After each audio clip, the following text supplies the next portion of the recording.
welcome to the People Forward Leadership Podcast. I'm your host, Dr. Carol Parker Walsh. As an expert in transformational leadership and human development, and the creator of People Forward Leadership, I'm here to help you create thriving, engaged teams and unstoppable leaders. In each episode, we'll explore the strategies and insights that will elevate your leadership impact and drive lasting results. Get ready for a transformative journey filled with actionable steps. Let's go. Hello, and welcome again to another episode of the People Forward Leadership Podcast. I am just beyond thrilled today because I have a very special guest, one of definitely a part of the Catalyst team that, of influencers and leaders in the industry that has blazed a trail and has done some amazing things within her industry. And I'm so excited that she has agreed to be on our podcast today to share a little bit about her journey and a little bit how she sees and is implementing the People Forward leadership within not only her career, but also in her work that she does within the transit industry. So let me just for a moment introduce this amazing catalyst, this woman. Her name is Tomika Monterville. She is the chief for the South Central region of the Federal Railroad Administration's Office of Regional Outreach and Project Delivery. Tomika has held various transportation roles in Florida and the Washington metropolitan area. And she has been the Associate Director for Transportation with Prince George's County Department of Public Works and Transportation. She's been with the Los Angeles County Metropolitan Transportation Authority, the Washington Metropolitan Area Transit Authority, and District of Columbia's first rapid bus service. She has also been the first executive director of H Street, Main Street in Washington, D.C. So if that introduction and give you a little insight of the trailblazer that this woman is, you will find out more as we go through this particular interview. So with that, Tomika, thank you so much for taking the time and being on the podcast today. Carol, I'm so excited to be here today. Oh my gosh, I love you so much. You're a part of the reason why I'm a catalyst man. So I just thank you so much for having me today. It's a pleasure. I appreciate that. Thank you. So, I shared a lot about your journey, but I would love for you just to encapsulate that for the listeners and share a little bit about your journey and all the way this led you to the C-suite in the Federal Railroad Administration. So I like to say that I'm one of those fortunate people who actually fell into something that I love and didn't know that I loved it. I was born in Tennessee, in Memphis, Tennessee, raised in Los Angeles, and went to Howard University, HU, and loved Washington, D.C. Graduated, moved back home to L.A. Oh my gosh, did not want to do anything in finance, have an undergraduate degree in finance. My uncle actually got me a job at Metro in LA as an intern. And so I knew nothing about, this is what I knew about transportation. I knew if the bus was late, you got mad at the bus driver and complained to the bus driver. I was busting the yellow school bus from junior high to high school. That's what I knew about transportation. But later, after I had that job, it just piqued an interest in me. I worked on, this year marks my 30th year in transportation, which is super amazing. It's my ministry. I've been blessed by it. I didn't know it was a blessing, but I fell into it. I worked on the South Bay area planning team. And one of my first projects was planning for streetcar or light rail in LA on Crenshaw Boulevard. So this was 25 years ago, Wow. 30 years ago. Wow. And fast forward today, there's the Green Line, Exposition Line, all of these things, but I didn't know what that was. So I knew I loved transportation. I was there for a year, hated traffic in LA, went back to DC, and I said, I found out what transportation planning was, and I needed to go to school to get a degree in it in order to actually do the work that I was doing. Mm-hmm. So went back to DC, was looking at logistics because I didn't quite know what this transportation thing was. I looked at, colleges. I looked at Embry-Riddle. People said, oh, go there, for planning, transportation planning. So I knew it was planning and I knew I loved airports. So I said, I'm gonna go to graduate school and be an airport planner. Went to graduate school, Florida State University, got my master's in transportation, got hired by HNTB, a large transportation company here. 9/11 happens, laid off, no more airport planning. They're doing security planning. And so I just went on this journey of subsequent jobs that led me to my next job. And it's really about relationships. So when you talk about people forward, every career decision that let me move forward, there were so many amazing people on my journey who opened up doors for me and introduced me to things in the industry that led me to other jobs in the industry. So that is really how my career began in transportation. But I like to say it's my ministry, and I didn't even know it because my first bus ride I remember with my grandmother. She was a domestic in Memphis, Wow. Tennessee. I remember riding the bus, and then my great aunt would tell me about riding the red car. If you look behind me, you see all this transportation nerd stuff. But my great aunt rode the red car from Long Beach to downtown LA. So all these stories kind of come together, and I feel like my steps were divinely ordered in this field. And my Mm. mom had me at 17. She was a teenage mom, but her first job was at FedEx, transportation. Go figure. So that's kind of my journey. And that led me to FRA. I spent most of my career in public transit.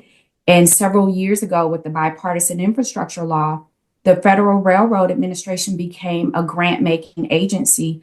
And so what we do is we support cities and states in making sure that our rails are safe, making sure that passenger rail is safe and accessible, and also making sure infrastructure, the rail infrastructure, is safe, is quality, and it represents economic development for so many communities. When you look at that Amazon package, it probably came here on a freight train. So I feel Mm. privileged because many years ago I wanted to work at FRA and didn't get hired, but I feel like this is where my career is supposed to be right now, helping communities, helping with the priorities of the nation and moving people and goods and making sure our communities have safe and quality and efficient transportation. Wow. That is an incredible story. And I love how you talk about it as your ministry. And I love the connection between your mom, your grandmother, your aunt, like just your family and their connection to it and how you fell into it and the passion you have around it, which I think is so But incredible. girl, I can talk to you. Well, I have talked to you about this stuff about hours, so there's that part too. I think it's awesome. I think it's awesome. So you and I, in the journey of your career, we connected around some, doing some executive coaching. And I would love for you to share a little bit about how the coaching process specifically kind of helped you in shifting your leadership mindset and your approach to really digging in deeper into a people forward, leadership focus. Okay, so I think the first thing I have to say is most people are introduced to their career coach through a referral or through website or LinkedIn or something like that. Oh, here's a coach. You need a coach. You're trying to level up. And I found you because of fashion. Okay. Because this is how I found you. I was scrolling, going down a rabbit hole, and I love, feng shui. And I saw your book on feng shui and fashion. I was like, this lady looks amazing.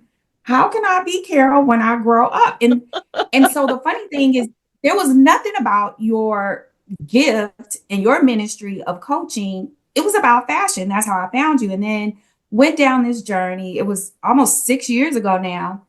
I had just completed the American Public Transportation Association's leadership program. And so, like I said, my journey has been very blessed, and people, Edward Johnson, Tiffany Humler Hawkins, CEO of Links Now, the transit agency in Orlando, they supported me and funded my leadership journey. Through this particular program, you learn how to lead within the public transit industry. It's a highly subscribed program. Everyone doesn't get in. So I felt very privileged. And after I completed that program, I still felt that I needed some support to identify what my path should be. Because what I was doing, and thanks to you, I learned I was selling myself short. Mm. I was saying, oh, like 6 years ago, I had 20, almost 20 years in the game, but I was still thinking, oh no, I should not be a CEO or a deputy or any of those things. I was reaching small. I was doing, the baby monkey bars, honey. We need to be up here on, like no, no, no, no, no, no, no. You the big girl monkey bars now, girl, on the playground. And so what you did is all the things that I learned in the transportation industry. I mean, I've done service planning, I've done operations, I've done all of these things, but I needed to level up in my ability to sit at the table and be confident. And so I had the technical skills, and I think a lot of women, and I think a lot of marginalized groups, you always feel like you need that extra thing. And so what Mhm. I learned from my time with you was I had everything I needed. I mean, before I met you, I was about to go to law school. I was about to go get like 3 more degrees. And you said, pump the brakes, sis. You don't need all that. You have everything you need. You just need to walk in your greatness. And so I think with a coach, you're given the tools, you're given the confidence, and you're also given the space to kind of navigate and figure it out and brainstorm about what is the path that speaks to you? What is the path that is going to get you to your North Star? And Mhm. that's what people forward is to me. When I talk to my teams, I always say, when you take a role, no matter what it is, what's your North Star? What Mm. do you want your legacy to be? And that's how I try to lead with my teams is it doesn't matter where I go. What matters is how I lead this team because they won't remember Tomika Monterville, but they're going to remember if I left them with work that wasn't done properly. What do you Mhm. want your legacy to be in the workspace? Because people are going to leave, but the work stays the same. And one thing I also learned from you, which has helped me tremendously through this phase of my career, is generations in the workplace. You have spoken to many of the people in my field about generations in the workplace, but I think we do not harness the importance of, we have what, 6 generations in the workplace now, leveling up and upskilling. When you work with people who are new in their career, it challenges you, you learn from them. And when they work with you, they learn some of those soft skills that are necessary to understand how people communicate. Some people text, some people pick up the phone and call, some people send emails, some people are Yeah. in the field, they do none of that.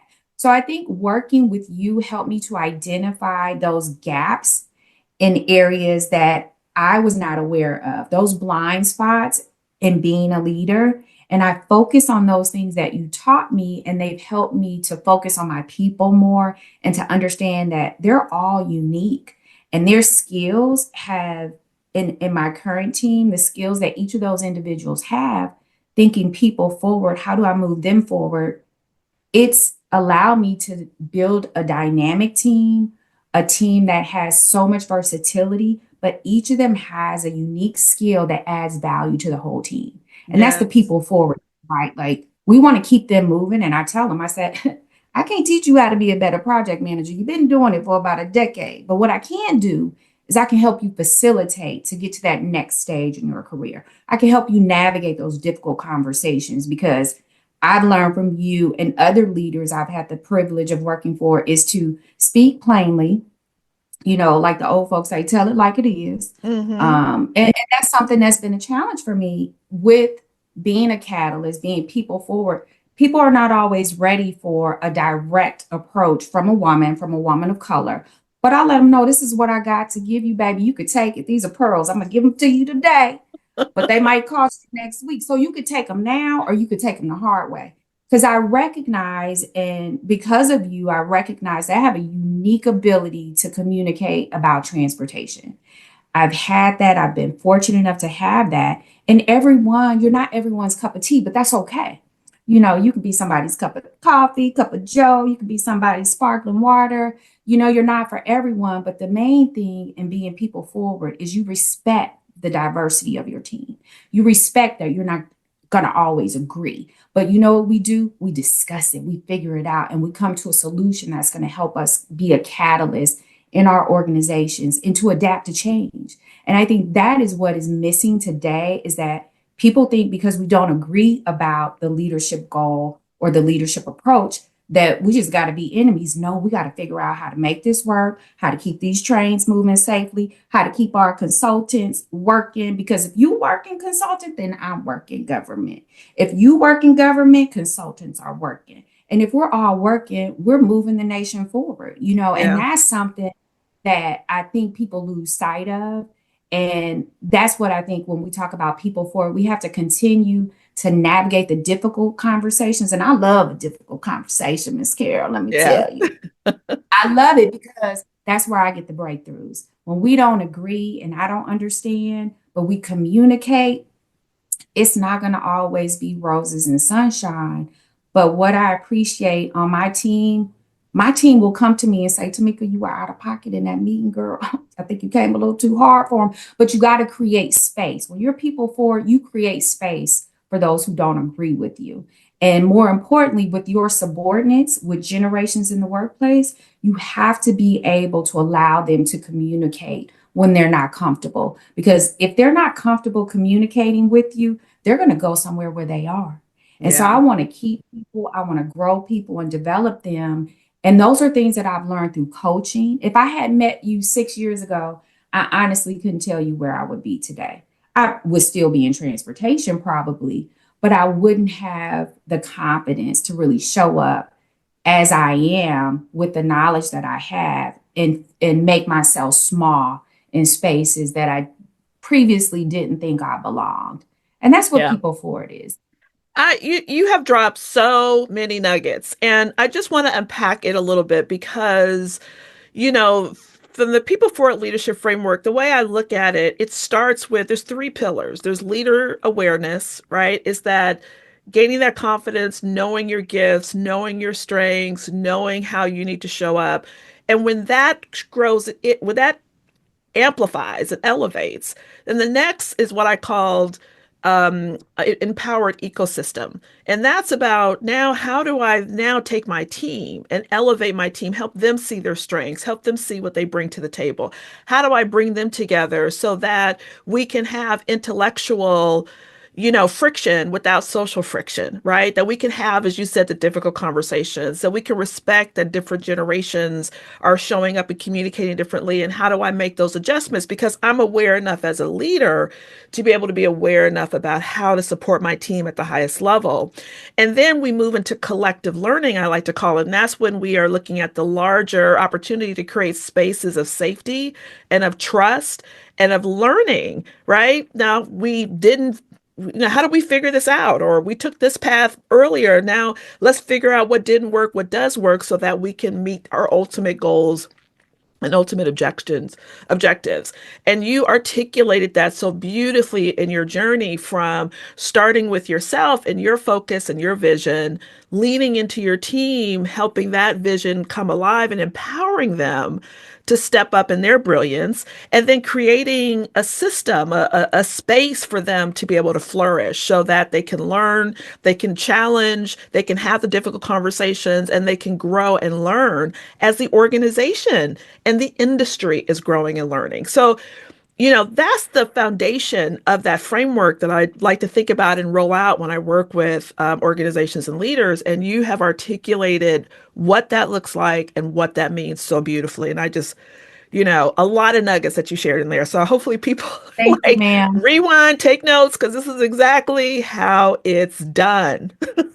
So fabulous. And it's a privilege to, it's a privilege. I have to say, when I look at my teams, I learn so much from them. And it's a two-way street, Carol. And this is something you've talked about in our work together, is that it's not always just what you can do for that organization, but what can that organization do for you? And Yeah. I think that's where a people forward leader comes in to say, hey, that's wonderful that you have all these degrees. That's wonderful that you've been here for a while, but what do you really want to do? Because I notice you haven't been showing up 100% like you used to. What's going on with you? And people forward for me means I focus on the people. The work comes second. Because if you are not right up in your head, if something is going on with your family, you're not going to show up 100%. You might get 65% today if my baby sick. You might get 75 today if my husband pissed me off or my partner pissed me off. You might get 85% if traffic was bad. And so I think when you talk about people, you got to be human first. You have to recognize that, I listened to Tony Jones' Inspiration, and she has a song. These are affirmations for a grown woman.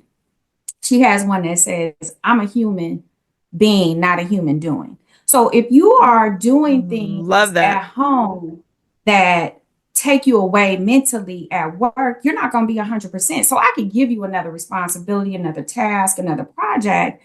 But if you're not in here together or something is going on, your mental health ain't 100, we're not going to get no work done. And who does that impact? The whole organization. So I try very hard to build rapport and build relationship and build trust with my team members so that they are comfortable sharing those things with me, because then in turn that helps me assess their performance, but it also helps me identify, is this a coaching opportunity? Is this a counseling opportunity? Or is this, we need to sit down and get you some certifications because you're not able to complete the work. And Yeah. you have to focus on people, because if you get to know their patterns, you get to know the process, and then you get to progress, because the people are going to tell you who they are. If they're not telling you, they showing you. And we know how that shows up at work, Yeah. non-performance, poor performance.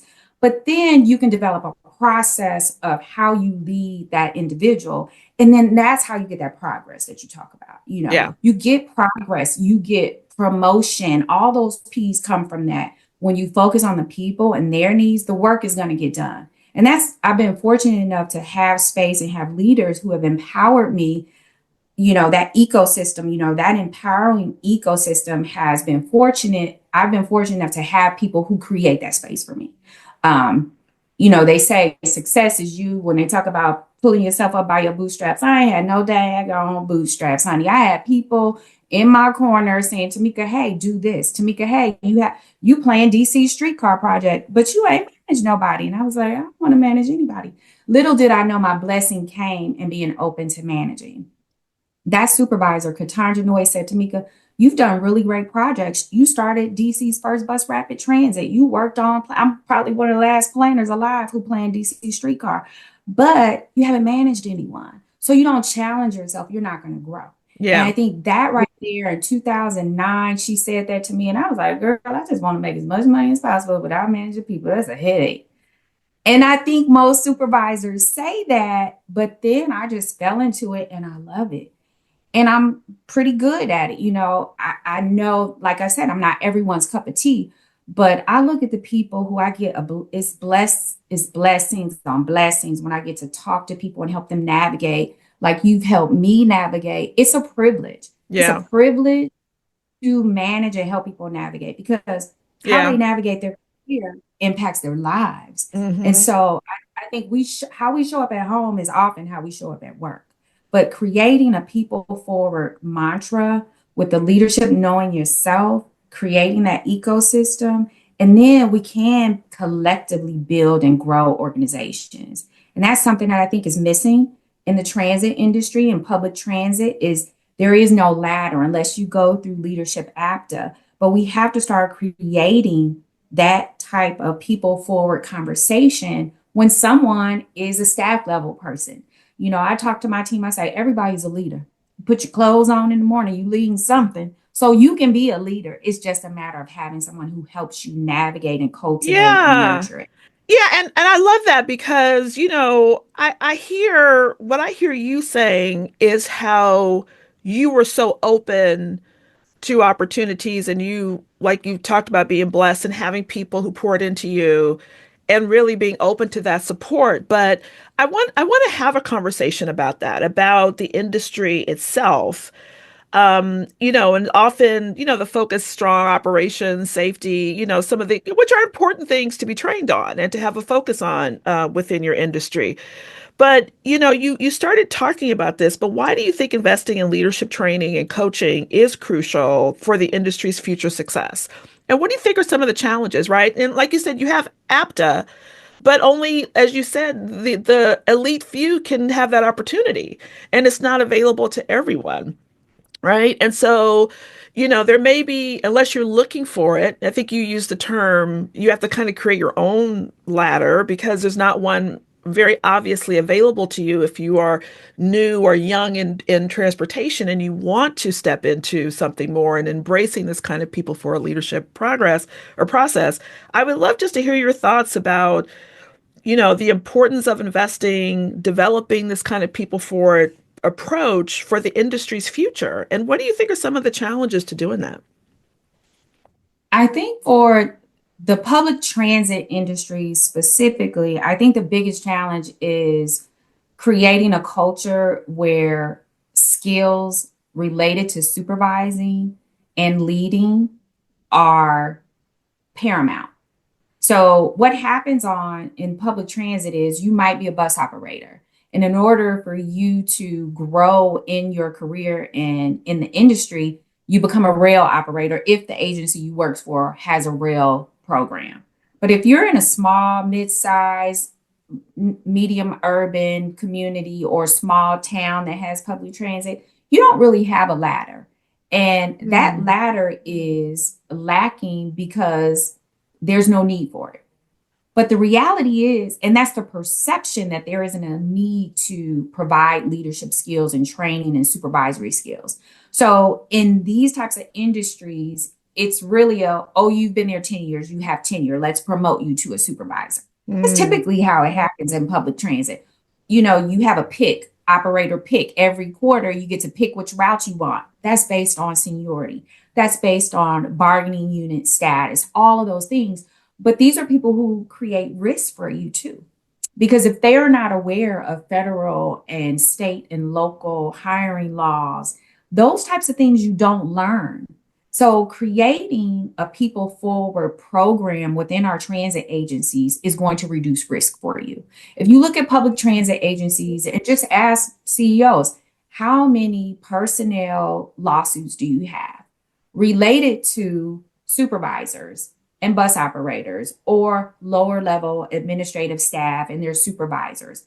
Typically, I would venture to say, if you did a survey, looked at the number of lawsuits and the types of lawsuits, they could have been prevented. We talk about preventable accidents or preventable crashes, things that are preventable from a physical vehicle perspective. But Hmm. where are the preventable lawsuits that we could have if we just spent a week giving a supervisor training on federal laws, what you don't say?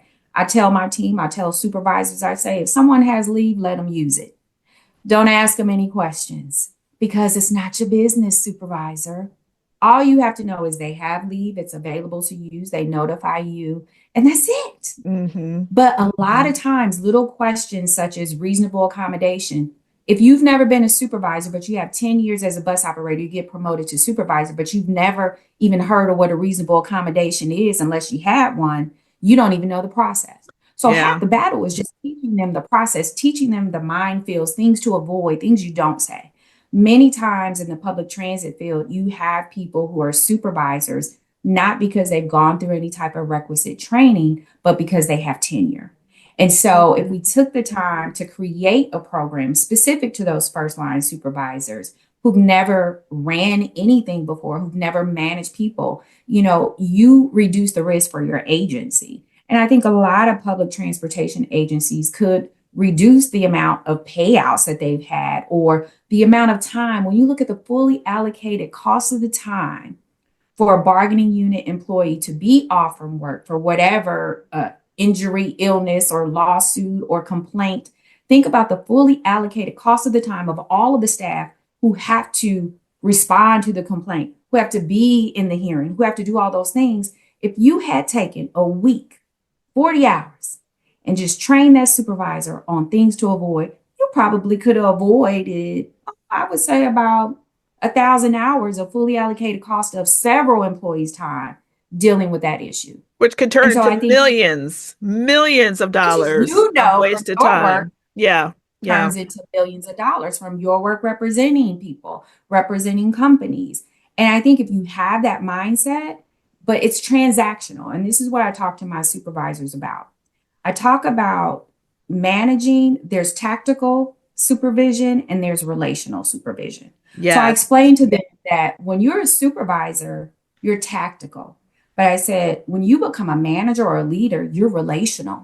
So if you think it's, oh, do this because I said it and you didn't do this and I told you to, and that's your supervisory skill, you're going to lose out every time. So Hmm. I focus on the relationship, focus on the person, because when you build a relationship with an employee, they will come to you, as many of my team members have come to me and said, Tomika, I'm looking for another job because A, B, C, and D. So that gives me time to do my succession plan, but I'm always succession planning because it's only a matter of time before someone leaves or get promoted. And that's what you want. You want people to leave because it's a testament to your leadership skill and your people forward approach if they leave. If everybody stays, that means you probably ain't helping them stay. Well, you're If you helping have to people, develop other people. I mean, that I love how you said that because that is a testament. I mean, if you're developing people where they've reached the pinnacle underneath you and now you have prepped them and they're ready to go to the next level, that is an incredible legacy. But I love what you said about the tactical and the relational because that's the piece that I have seen so often. And even in conversations with other leaders in the industry, just things like not having enough emotional intelligence, not having the ability to have conversations with people, not knowing how to develop your people. Like you said, is it a coaching conversation or is it a skill building conversation? And not knowing the difference between the two.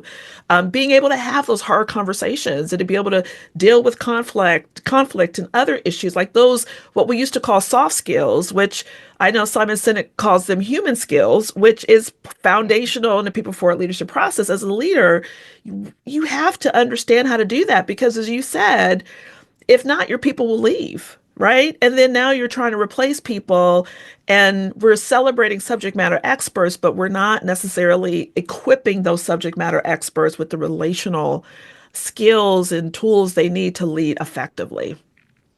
exactly, exactly. And I love public transit. It's blessed. It's been a blessing to me. So it's difficult to look at the lack of resources organizationally to focus on that because we are focused on meeting that schedule for that train or for that bus or whatever it is we're doing. We got to account to our boards of directors. But if we just took that time to equip our supervisors, first time supervisors, not with how you complete a timesheet, but what is emotional intelligence? Having the language and the words to communicate really could change the course of so many relationships in the workplace. But if you don't Absolutely. know what it is, you can't identify it. You can't, censure yourself when you recognize, oh, I'm crossing that line. It's like my husband would say when he's a retired deputy sheriff, but he would say when he became a lieutenant and his sergeants would have a conversation that was inappropriate, he had the stop sign. So if you don't have the skills, you don't know when to put that stop sign up. And there's a transition period when your peers are now subordinates to you. Having a conversation with someone about, hey, yeah, no, you can't go to lunch every day with Johnny, who you used to go to lunch with every time, but now you're supervising him. But if you don't know, like the old folks say, when you know better, you do better. And I Yeah. think taking that time to really focus on that, we wouldn't have such a difficult time filling positions and taking a long time to fill them because we're doing that succession planning. And that's Yeah. always been a part of my leadership style. I teach my supervisors or whoever is subordinate to me or my backup. I include them on a lot of things because what often happens is you become a supervisor, you never sat at the table with people from the C suite, you don't know what to do. So, what I do is I sit them at the table. I send them the emails. I say, this is what we're discussing because we used to say, if you get hit by the proverbial bus, who's going to be able to pick up where you Yeah. left off? So equipping people and not limiting them, saying, "Oh no, it's just the big wigs in this meeting." That limits your ability to go on vacation and not have to pick up your phone Yeah. because that individual who's left in charge knows nothing about what to do or how to do it. So I think when you use the people forward approach, it gives you freedom. Yeah. People forward equals freedom. When you are a supervisor, you're sitting in the C suite and you are trying to go on vacation, but your phone keeps ringing, you miss something in that people forward in those pillars. You clearly missed the part where you got to bring them along. And I think one of the challenges is a lot of times many people who are placed in leadership positions, but they aren't coached and trained to get there, they are micromanagers Yes. because they still believe that if I'm not in the room, no one else can do the work. And Yeah. that's the big mistake we make, I think, in leadership is that we believe that we have to be the smartest person in the room. I have a picture of my team up here on my other monitor. Those people are a hell of a lot smarter than I am, honey. I know a few things, but these people around me, they fill the gaps.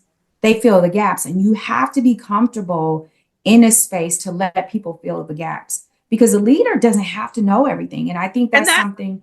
what you said there is so powerful because it's the vulnerability, right? As a leader, being vulnerable enough to know that I don't know everything, but what I do know, I'm fabulous at, but I'm smart enough to fill in the gaps with those people who do know what I don't know so that we can move forward and chart a new course. I mean, it is like what you're sharing is so critical. And that's why that first foundation of leadership awareness, like you have to know these things about yourself so that you don't get intimidated or frustrated or micromanage, that you don't know how to delegate or you're afraid to delegate. You have to do that first, that self-awareness piece, right? That little awareness piece that Yes, allows you to be an effective leader so that you can yes, delegate and uplift and support other people.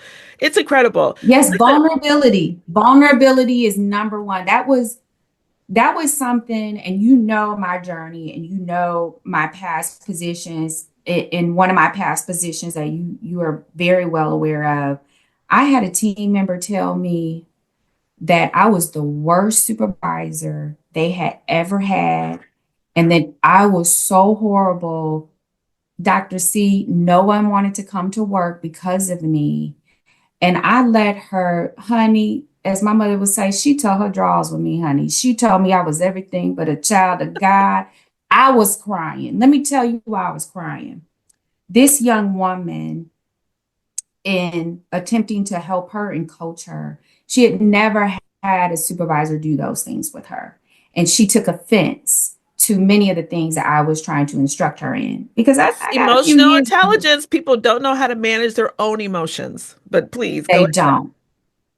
I brought her into my office, sat her down. She told me all these things. And once she told me the one thing, and I said, well, what else am I not good at? I just let her go to town, honey. She told me I was horrible.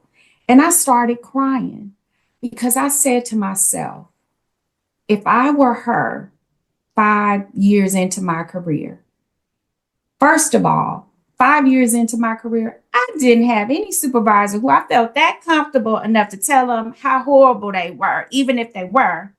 But number two, if I had to get up every day and come into a place and work for someone who was as horrible as she described me, and they still kept coming, I said, that has got to be the worst position to be in the world. And I felt so bad for her. And that was one of my moments in my leadership journey where I said, you know what? You're going to be okay. Because what I knew for certain was that that particular team member did not have the emotional intelligence to recognize their limitations and where they needed to actually draw upon some of the things I was sharing with them to be more successful. Yeah, so But they were number two, I projecting. recognized they were clearly projecting, but I also recognized, and this was my first time being in a workspace actually with employees who are neurodivergent. And so that was a lesson for me. Those were gifts to me.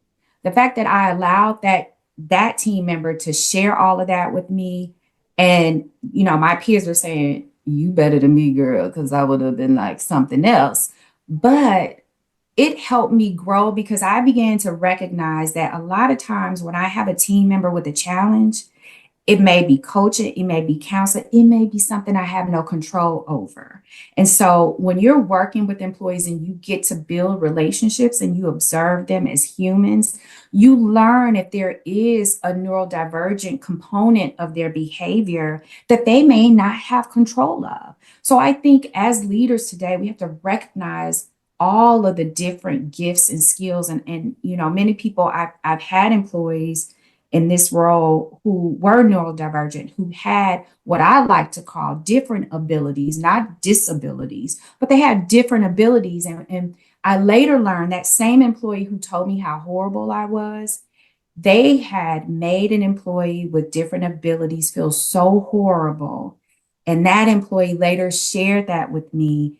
And I felt so confident at that time that eventually that employee did resign. We allowed that employee to resign, but that's a cancer. And I think as a leader, you have to recognize when there are cancers in your work environment and when you have the ability to actually manage that relationship, because how you manage that relationship is going to have a cataclysmic effect and impact on your team. Yeah, If and I you think don't, yeah, and you did a phenomenal job of, feedback loops are instrumental in in a collective learning environment because, and it's harder maybe to listen, listening to that person gave you insight to that person, right? And we have to, when you're secure in yourself and confident in yourself, you can hear those things and they may sting, but you can still utilize them as a tool for learning and growth.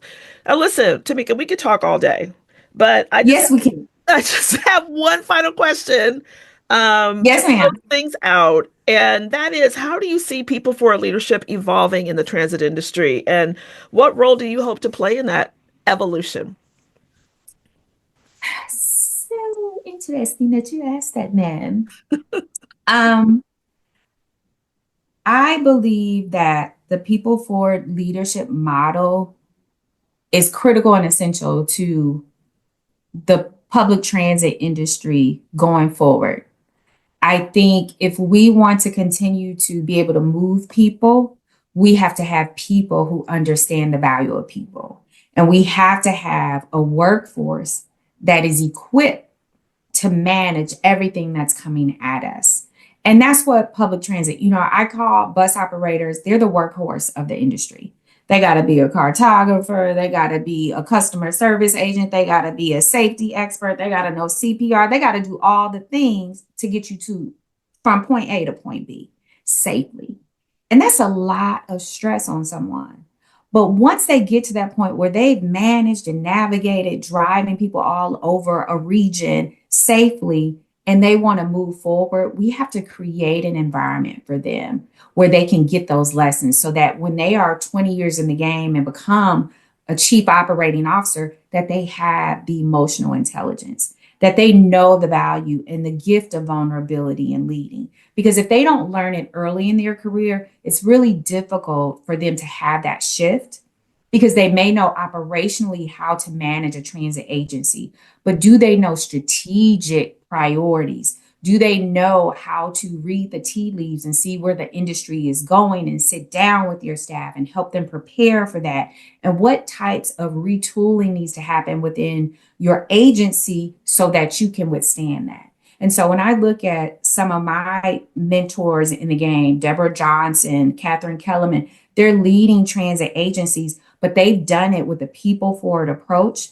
But they are quick to say, we got to change the game. We need to look at what we've been doing, see what is not helping us, and identify a space so that we can continue delivering these services, but also make sure we're bringing people along with us as leaders. And for me, that means eventually I see my career once I'm done with FRA and no longer doing the work that I'm doing now. I really would like to be a coach in this industry because I think that it's been such a blessing to me. I think on the other side of my career working, I would love to be a coach and following your footsteps, Dr. C, and do the things that you're doing because I think our industry is essential. It's critical. We learned during the pandemic that people still need to get to work and we're going to always be here. But what that looks like is going to evolve and change.